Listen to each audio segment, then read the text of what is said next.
Gandang hapon sa inyo lahat. Ako po si Josephine Chan.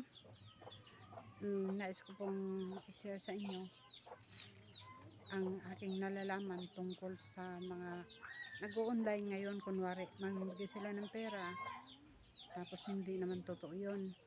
Bali, kinukuha lang nila ang number mo. Kasi, ano ba, pag nagko-comment ka, kasi nakalagay dun pati yung number ninyo, bigay nyo na rin. Tapos ngayon, pag nakuha nila ang number mo, tapos tatawagan nila yung lahat. Kasi hindi naman sila mamimigay ng pera eh. Scammer sila. Ang totoong namimigay ng pera, ang alam ko, si MJ.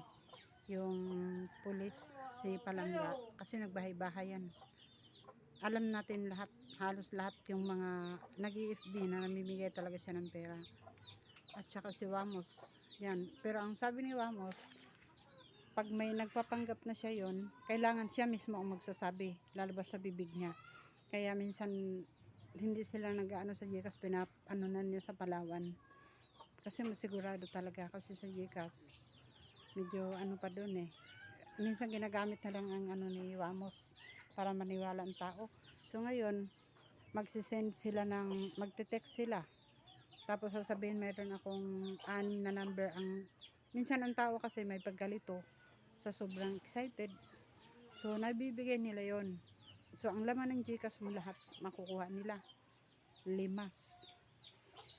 Kaya, dapat talaga, pagdating sa mga ganyan, paano na lang kung ang pera mo, yun lang yung nasa GCash. So, paano ka ngayon? Di ba?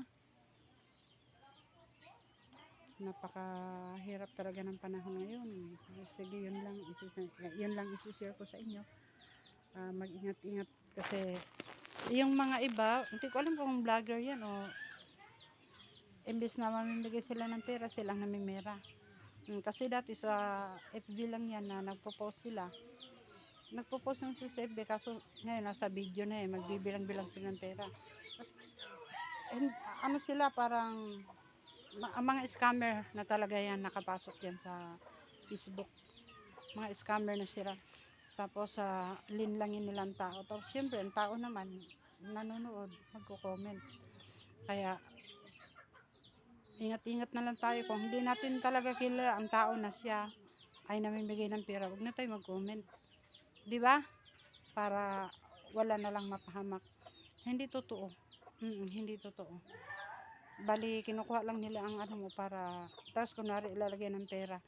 Pag tingin mo sa GCash mo, wala na, kinuha ng pera mo. Sige, yun lang.